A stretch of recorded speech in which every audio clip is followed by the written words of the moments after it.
A very late Wuthering Heights review. I got to see this movie on opening night, February 13th, and I'm here with a spoiler-free review because the movie's been out for a week. Wuthering Heights, the all-new romance movie starring Margot, Robbie, and Jacob Elordi, directed by Emerald Fennell, one of my most anticipated movies of 2026, and I was let down completely. In short, I was not a fan of this film. It wasn't working for me. I'll try to throw a couple doggy bones, give them some positives. This movie does look beautiful. I'll give you that. This movie is visually stunning, one of the best looking movies I've seen in a long time, and it's got its parts. The movie is pretty funny throughout, but as I give them those two positives, I'm sitting here having a hard time thinking of what else I could say good. You know, Margot and Jacob with their roles were not bad. I could see they were trying with this slop of a script that they were given, but unfortunately they could not save themselves from the many negatives that I have with this movie. Now, I know this is a book adapted movie. Not a lot of people like it because it's not true to the source material. That's not a problem for me. I've never even read the book. I've never even heard of the book until the movie was coming out. People were also mad because the struggles that Heathcliff goes through are because he was a black male during this time period, and I can see where people would be mad. That's really not my biggest concern. Again, I haven't read the book at all,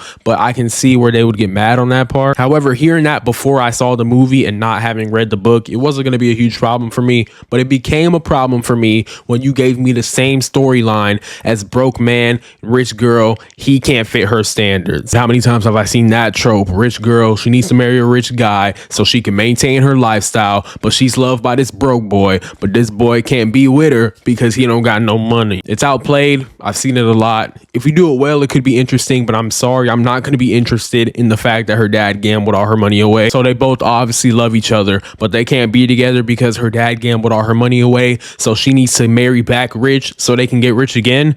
Yeah, no, I'm not interested. Another negative I have, this movie's also rage bait at its finest. You obviously love each other. You obviously want to be together. So just come out and say it. Just tell your husband that. Just tell him that. Just tell her that.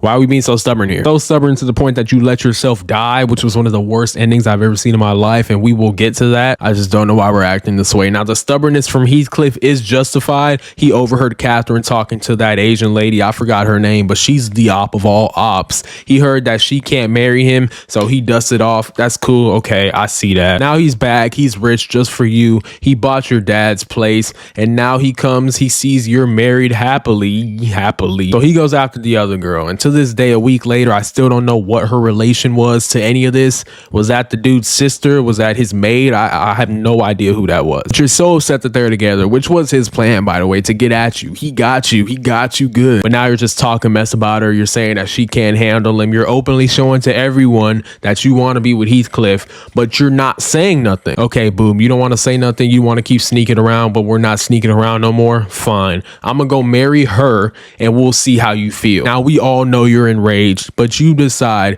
to go upstairs, lock the door, and kill yourself. And she slowly kills herself, not off depression, just off pure hatred for Heathcliff now that he's married to whoever this girl is. Once again, that we obviously know y'all want to be together. Even your husband knows that you want to be with him. Just tell everybody so we can move on.